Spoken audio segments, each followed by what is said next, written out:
Okay. For her. Micheline's probably passed out. Yeah. Mm. For her. So reading book 4, Sutra 29.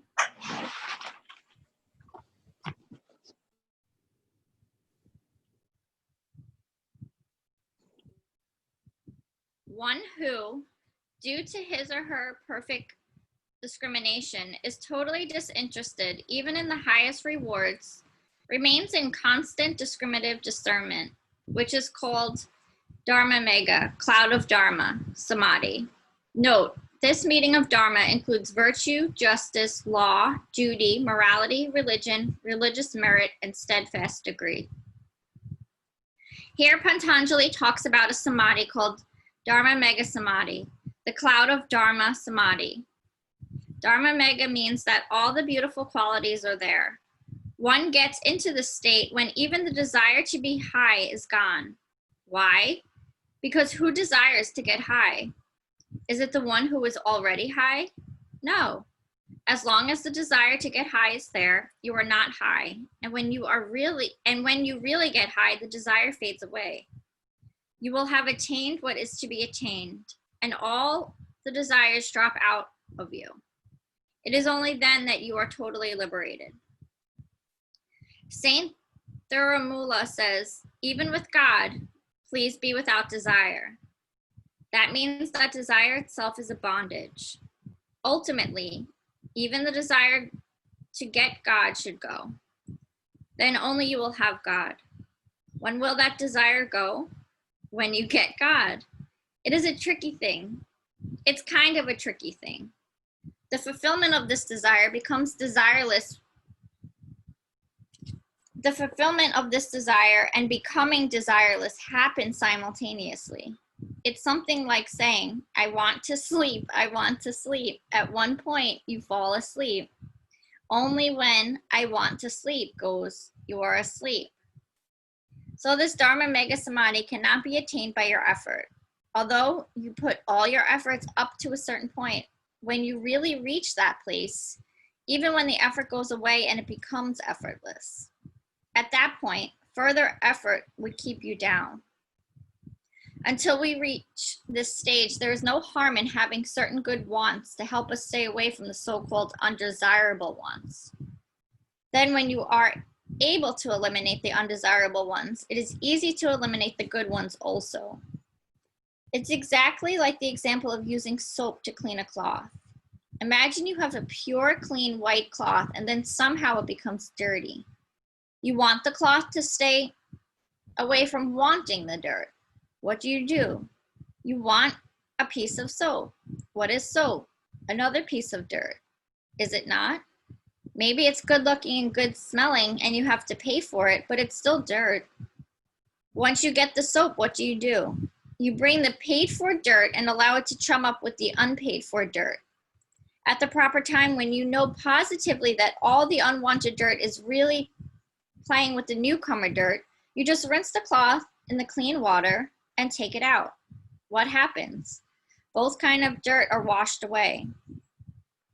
In the same way, you have to have a good want to push away the old bad ones. When the old wants are ready to go, the good want will go also. Okay, my purpose is over, I leave you free.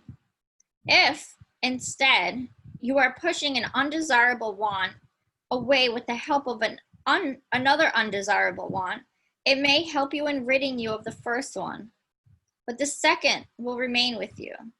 To give an example, even our government is making this mistake in its approach to curing heroin addiction. They prescribe methadone to push away the heroin. It works, but what remains? Methadone addiction. Then you will need something else to push out this addiction. It becomes a vicious cycle. Another example has occurred many times in history when a government tries to rid itself of some unwanted group with the help of another unwanted group. At one point, the Muslims wanted to take over a part of India. They sought the help of the British. The British came and helped the Muslims subdue India, the Indians. But once the Muslims were victorious, the English said, having made you successful, you will go You will have to give us some royalty. Otherwise, we will push you out. Who was the real ruler then? The Muslims thought that by getting the help of the English, they could put down the Indians and get everything. Instead, they were stuck under the thumb of the English. Therefore, whether it is in daily life or the national life, before we seek the help of something, we should know whether it is the right kind of help or not. Otherwise, it may bind us later on.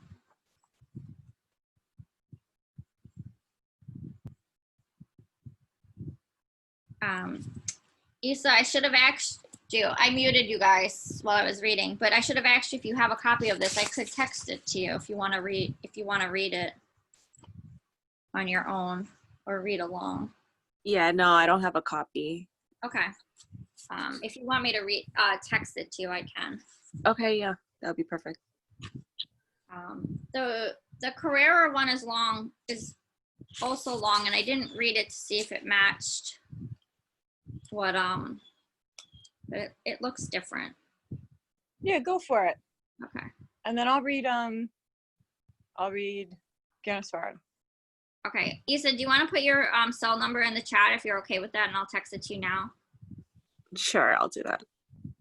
just so you have it to read along.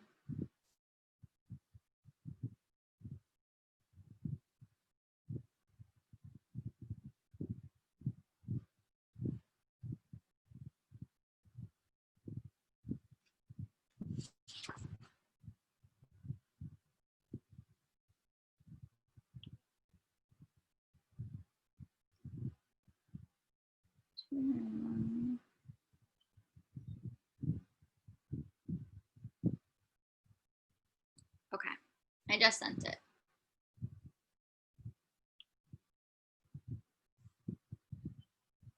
All right, so let me read from Carrera.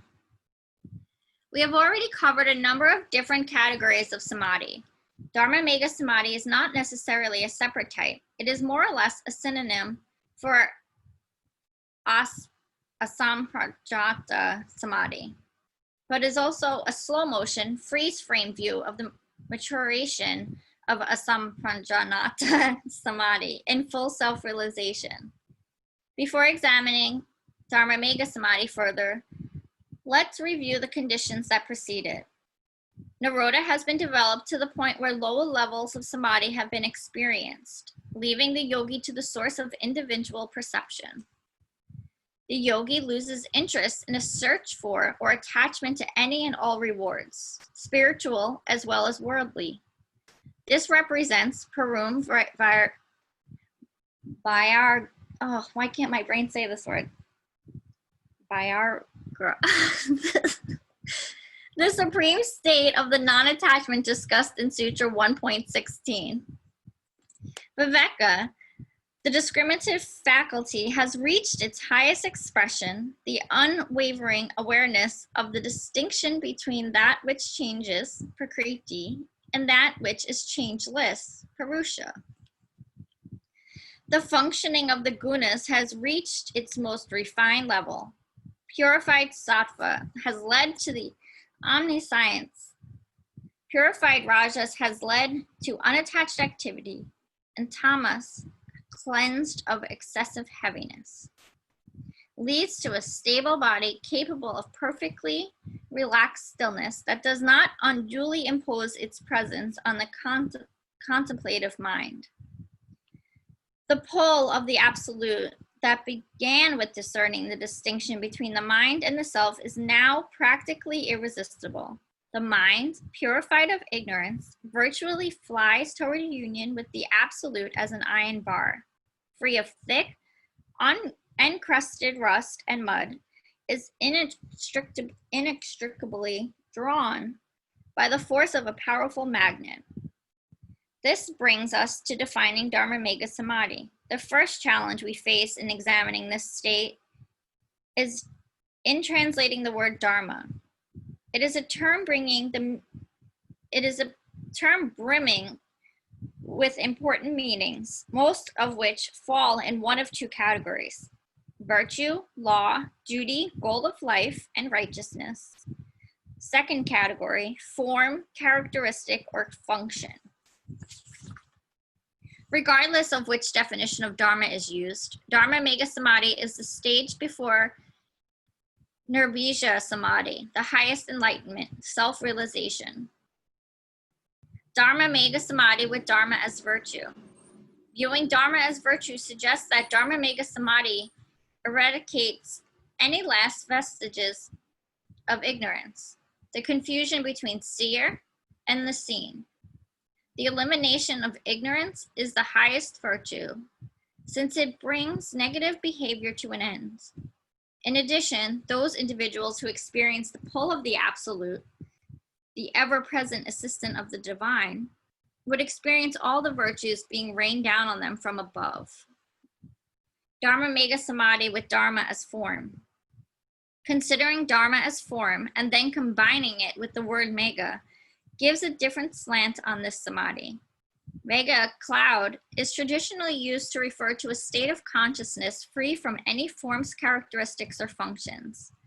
Therefore, Dharma Mega Samadhi is the samadhi in which mind stuff is being freed from the limitations of form.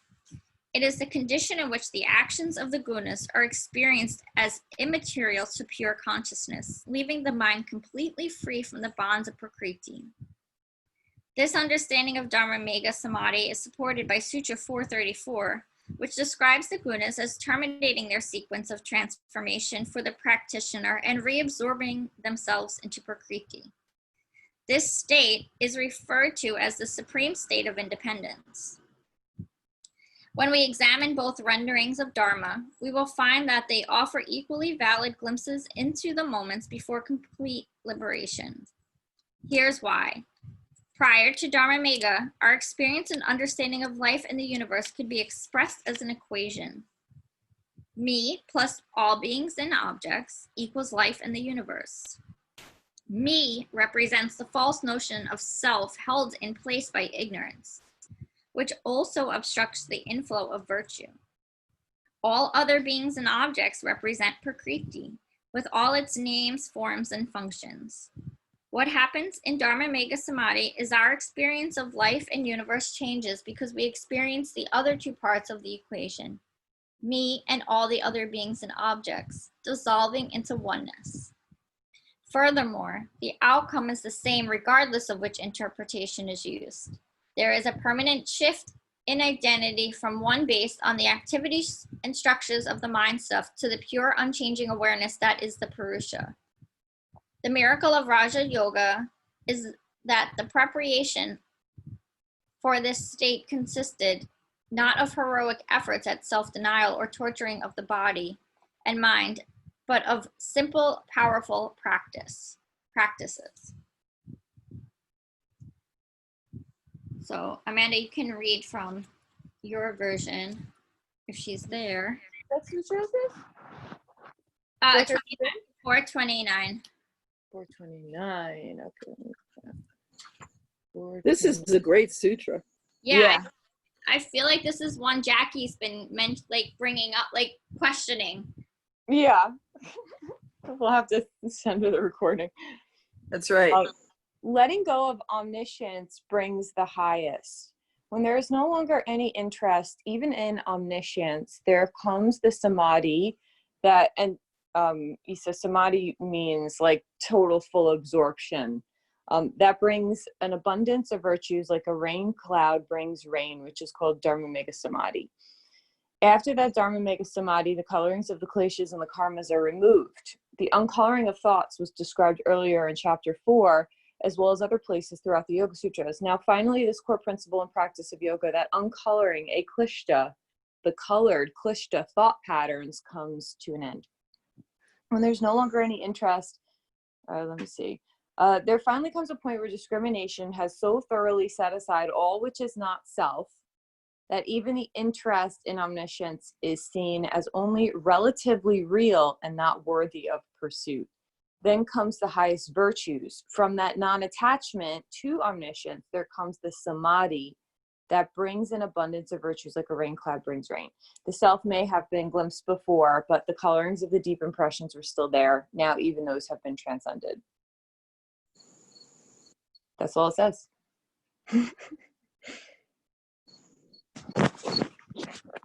What are your thoughts? If this is all new to you, Issa, just know that it sounds confusing to me too. Still new to me too. It feels like it's almost saying that any like morality and whatever like dharmic qualities we may think we have, it feels like they could be, I don't know, tell me if you guys translated this differently. It feels like it could be polluted by the material world and our desires. It's almost like when they say, are you helping, are you really selflessly helping someone, or is there like something in it for you type thing?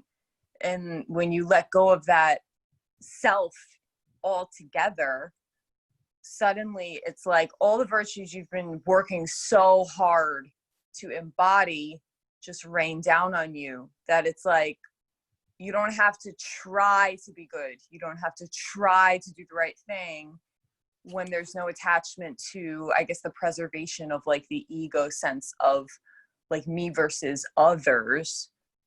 Then suddenly it's just all the virtues like spill out of you naturally. And it comes from doing the practices of meditation and discernment and non-attachment. And it's like we always have, I feel like as humans, we're running around with the wrong equation of how to get to the end result all the time. And the yogis are like, oops, you're off track. That's not the way to do it. And it's like the solution is always the same, right? Just sit and meditate. It's so simple. But not I easy. think it allows you to do yoga also. I mean, doesn't strong practice include the practice of yoga as well as meditation? What do you mean by yoga? I'm sorry, the physical limb. Like asana? Asana Yeah. is helpful, yeah. I listened to a lecture yesterday with his Swami. He was so lovely. He was just laughing. He was like effervescent the whole time. He was saying that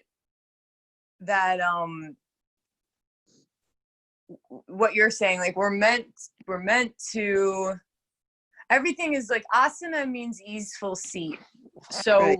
the whole point of doing any of those movements is to get it where we can sit down and meditate.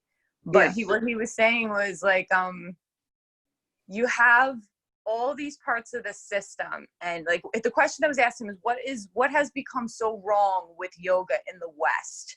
Like, why isn't it producing sadhus? Why isn't it producing these like saintly people? It seems to be producing a lot of egomaniacs who are like completely obsessed with their bodies and trying to look beautiful and like show off their beautiful bodies, you know? And he's like, why is this happening? And the Swami said, well, it's like if you have a meal and you have a lot of different things at the meal, but all you do is drink milk. Yeah. You're gonna get fat, was what he said. And that's gonna be like what your body takes on. Yeah. He's like, that's what the yogis are doing when it comes to just focusing on one part of the practice or another. He's like, we have all these different things to, you know, we have to like give credence to every single part of it, like what you're saying. Yeah, otherwise we won't become as saintly as we hope to be. And it's like all about the practices, right? Like what was it, Iyengar said, I think it was Iyengar, I might be misquoting, that yoga is 99% practice, 1% theory. And everyone takes that as like, I need to do asana all the time. Yeah. But that's not what he meant. Right. Okay. I get it. I'm just thinking, and I understand the bit about the physical practice of yoga making it possible to sit, because for me that was quite literally true, and still is. But I also take a certain amount of joy in just doing the physical yoga. I mean, it feels damn good. You know, sometimes it doesn't feel so damn good, but you know, lots of times it feels really good, and it's a joyful thing, and I think there's something to be said for Absolutely. smiling out loud. You know. Yeah, that's totally it. Like last night, I felt so terrible inside. I don't know what was going. That was part of the reason I couldn't sleep. Like that, I just felt so dark and heavy. And all my friends, like the whole day, like my husband took the kid to our friend's house so I could have some alone time because I was like a mess, you know. And all my friends were calling me up and they're like, you need to do your practices. You know what to do. And I was like, oh, I know. And then it wasn't until like late at night that I was like, okay, I'm going to do pranayama. And it was like just a couple minutes of that. And I felt all better.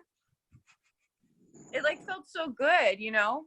And it's like, the world is so rough. We just need something to take the edge off sometimes to be able to sit and meditate. I couldn't meditate. I was like sitting around all flustered, feeling like crap. And it's like, if your body is I don't know, if your body is cumbersome in any capacity, it's like, you can't sit. You just can't sit. No. You know what else I like about the sutra is something, and you just alluded to it, which is when you are feeling like you were describing how you were feeling, or anything that's disoriented or not functioning together, not feeling whole, there are many different things that you can do, and a lot of them are just bad. They're replacing one bad habit with another bad habit that fills the hole for a minute but really doesn't do anything. And that really resonates for me because I'm really expert at filling the hole with something that's not good for me. And, you know, I mean, I've worked on it for years and years. I've developed many skills and talents, just ask. And it is, you know, he's right. You know, it's easier to go there because number one, I've had a lot of practice. And number two, it's all around. But it doesn't do any good at all. And it's interesting because the older you get, the faster the wrong solution doesn't work, and you're right back where you were a half an hour ago. So I like that part of the sutra a lot. I thought this is really cool because he's right. He is right. And you're right. I remember once I hit 25, I couldn't drink anymore. It was like I'd go out for a drink, and then for 5 days after, I felt hungover. You know, I had no energy. I was like, oh, this isn't working, you know? And you just kind of like start giving that stuff up and looking for something better. Well, it's funny you said that because Saturday night, and I was telling Pam, I went for my first social distancing, getting together with a few friends. And, you know, we did it the right way in terms of trying to maintain health and safety. And it was a birthday celebration for a couple folks. So I brought a bottle of Prosecco, which I dearly love the taste of, and I'm so thrilled that you could find something at 1/5 the price of champagne and it'll still be good and bubbly, you know. But, and I had only one glass at the beginning of the evening because I was driving, and I am telling you, I thought this tastes good, but all yesterday, which was Sunday, because of less sleep and because I had that one glass of Prosecco, I was off kilter. And I thought, you know what, I can't drink anymore. It's gone. The ability to, which is going to be really bad when I go out eventually with my wine drinking friends. But I think I'm going to be sticking to, maybe I'll buy a fancy bottle of sparkling water or something and take it with me. But you're right. I mean, some of that stuff, it just doesn't work anymore. Physically, it starts not working. And also mentally, it's just not the relief and the joy that it used to be. Yeah, it's not the same relief as like a bunch of pranayama meditation or the asana practice. It's just not the same. And once you're a certain age, right? It's like, and then you start, people always come to me when they first start practicing. They're like, I smoke, you know, I shouldn't smoke. How am I going to quit? I try to quit and I can't quit. I'm like, just keep practicing and you'll naturally just not want to do it anymore. And that's what happens to people. It's like, they're like, oh, I don't feel good after I do this, you know. It's like, it's almost like it purifies you, and like the littlest thing messes you up, right? I think also you become more aware of your energy, and then aware of the energy of whatever you're consuming, you know, not only just like food and drink, but also like your relationships and like the shows you watch and music you listen to. You know, you're just like so much more aware of how it makes you feel. Yeah, I think you're right. Yeah. I think you're right. You're absolutely right about that. You're right about the music thing too, because I use music a lot to, for example, get moving. If I'm feeling leaden, sometimes I put on music to get moving. And two of my three sons were musicians, and both of them went through a period of being into thrash metal and death metal and that kind of thing. Well, they hooked me in. I used to go, I was the oldest person at death metal concerts. And, well, they needed me to drive them. I love that. Going. But now I find I have to be very careful how much of that stuff I listen to, because it's not, it's fun for like a tune. And you know, these things go on forever. So you're talking 11 minutes worth of this stuff. But after that, it is like, you know, no more. It's a little stimulating. I don't know. And it's also, it mentally drives you into a scary place and into a very dark place. And, you know, so it gets me going on the treadmill for a while, but then I have to shift, you know. So it's interesting that you said that with the music, because I'm thinking about, like, with COVID, we didn't have sports on as much. And I don't watch TV, but Eric, it's from his mother. Like, he wakes up, the TV goes on until he goes to bed. Like, TV's on all day long. So the TV's always on when Eric's home. And so I love the quiet. I don't even know how to turn the TV on. It's all fine. But I couldn't figure out why I was constantly so wound up. And it's one thing to have sports on and, like, positive, like, sports, I can channel that energy all day long. But when he's watching these back-to-back violent shows and movies, I didn't realize I was absorbing this. And I was leaving or sitting and doing work, and I was, like, so wound up because it's like secondhand smoke. You know, Yeah. It's like being mindful of what other people are doing around you too, and what type of environment you're putting yourself in. And now that I know that, I'm like, all right, I can't sit here anymore. I have to go in my own little space or go outside for a little bit. Yeah, I mean, we're such sensitive beings. I mean, even going back to the text, like, if we focus on, like, the oneness, then there is no separation. So it's like, literally, we're absorbing everything that's going on around us, and we're connected to everything that's going on around us. Yeah. Good morning, Micheline. Oh, good morning, honey. Oh, hi, Micheline. Hold on, I'm muted. Good morning. good morning. You look like Oh you my had a great God, night. ass. We just read Sutra 429. It's a long one. Huh? We read Sutra 429. Okay. Hi, When you Lisa. wake up, you're gonna like it. Hi.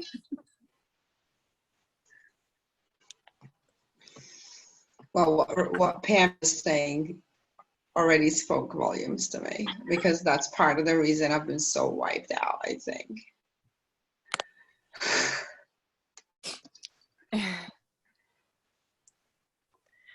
Yeah, None I of us keep have saying, one, like, Micheline. gotta delete Facebook.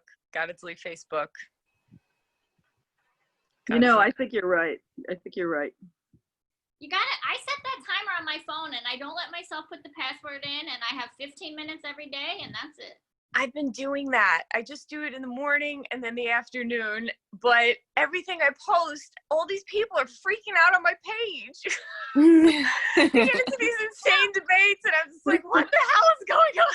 It's too stressful. I can't deal with it. Everyone's freaking out right now in this moment. Everyone's very, very. I think this is extra stressful times because of the whole back to school situation. Yeah. I think it's stressful times, period. But I think, and like even Sue said, like she was reminded of it. Sorry, Sue, I'm sharing your words, but like you're reminded of how stressful COVID is when you start when you go outside of your house and you're comfortable in your house and you're safe and you're healthy, and then you step outside and you're like, oh my God, this world is like suffering. Like it's suffering out there. Yeah. And then like you think like I'm not stressing out about this, but who knows, maybe deep down I am, but like you think about what this hurricane season is going to look like, and I saw some devastation that happened down south, and like we still gotta, could you imagine during COVID having people living in shelters? No, like that, we can't have that.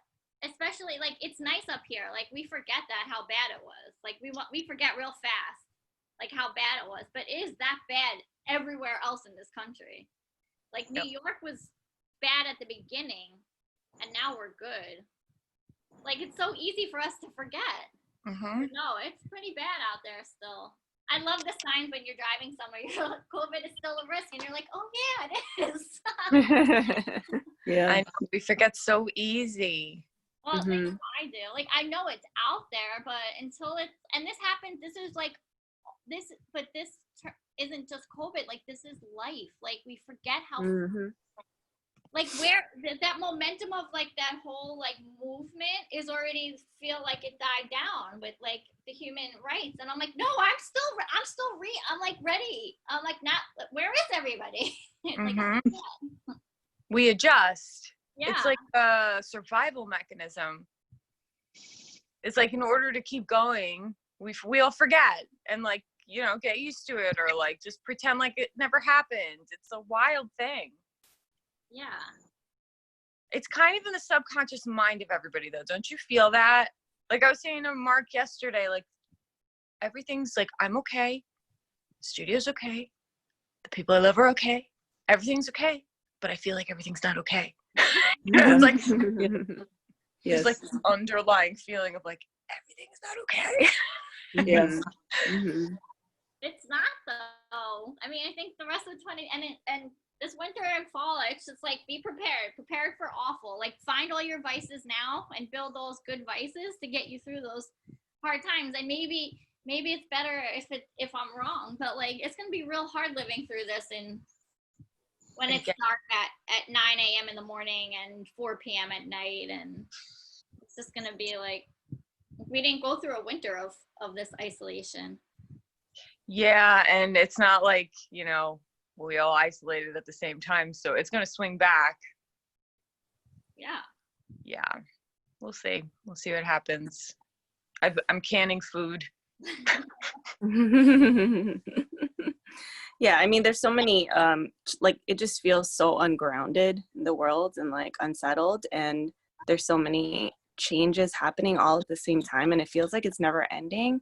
But I think that's why like our spiritual practice is more, it's so important right now. It's the most important thing. It's literally the most important thing, because if you can find like security and build a really strong foundation in your faith, whatever that looks like, then it doesn't actually matter what goes on in the world, because you are unwavering, you know, and you're steadfast in your values and your beliefs. And that's what gets me through. That's like the only thing that gets me through. Yeah, that's totally the sutra, right? Like he's saying, because what have you guys noticed that as people start getting more desperate, all of a sudden, like all the things that they held, like I'll never do this, I'll never do that, like suddenly go out the window. Yeah. It's like people are shooting each other in the streets from desperation. And like on a subtler level, like what people are doing to each other, or like in personal relationships, you know, it's like all of a sudden I know I need, so therefore it doesn't matter anymore. And this is saying like once you get to that place in yourself, like what you're saying, you said, like that steady grounded place in yourself, none of the external circumstances will matter when it comes to your dharma and your morality. And I think that's kind of a cool thing. It's an interesting thing to think about, like even in the subtle ways how we may be like forsaking our value system when we get scared or fearful or fall, you know, remove ourselves from love. Right. Yeah. It makes a lot of sense because, I mean, we're hardwired to survive, right? To keep our bodies alive. And when we attach security to material things, I mean, we're setting ourselves up for failure, because those things are everything is temporary. So like, just, I guess that's like what the whole text was talking about desires. like anything coming from the ego, where it's like, I feel like the way that they were using desires is more of like when you're coming from a place of lack, or like I need something to like complete me kind of thing. But then, you know, if you're coming from a place of oneness, you're always going to be whole no matter what is going on in your life. And that's the truth anyway. Like we're always whole no matter what, but we forget. It's easy to forget that. Totally. Yeah. I'm gonna move us into breath work in another minute or so if anyone wants to share something else. That is my strength, trying to keep us on time. That is your strength, and I want to share that. Props to you, Pam. I love that you do that. I need a cup of coffee and to get to work, so chop chop. Okay. Does anyone want to share anything else? I know this sutra was a lot. We can even continue tomorrow if we have more on this one. I just love this sutra. I'm gonna. Yeah, Well, it feels perfect right now. Yeah, it is. It is. I'm so glad you joined us today too, Issa. That was so Me Yeah. too. Yeah. Yeah. I just had a really strong pull to come on. This morning meditation practice, I mean, I've slacked at other things, but I tell you, I could not be prouder of myself that I've done this throughout COVID. That's awesome. Yeah. Yeah, I mean, we only have like 3 more sutras, right? And then we did the whole book. Yeah, and then Wow. I think I'm done and I never have to meditate again because I did it all.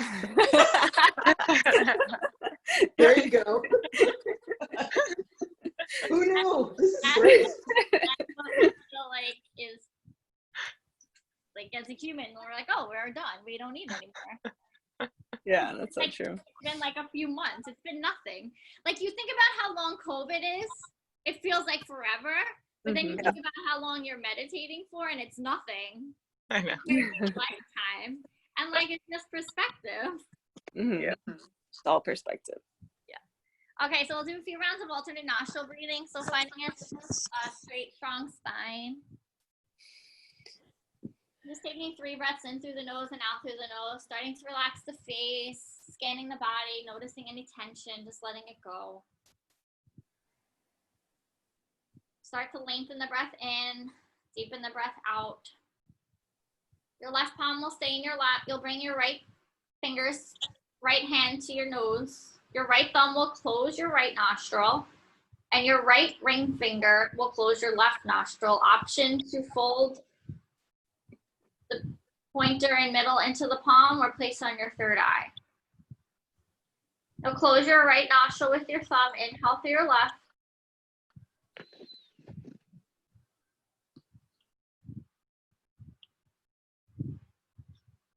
Close left, exhale right. Inhale right. Close right, exhale left. Inhale left. Close, exhale right. Inhale right. Close, exhale left. Inhale left. Close, exhale right. Inhale right. Close, exhale left. Inhale left. Close, exhale right. Inhale right. Close, exhale left. You can continue on a few more rounds at your own pace if you wish. I'm going to set the timer now for 20 minutes. So when you're ready, we'll settle into your meditation, whatever that practice looks like for you today, whatever shape. Setting your intention, creating your mantra.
Bringing hands together in front of heart. Namaste.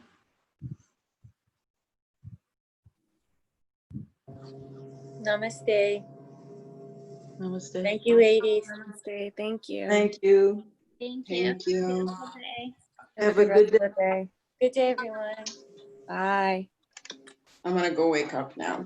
Enjoy your coffee or tea or whatever.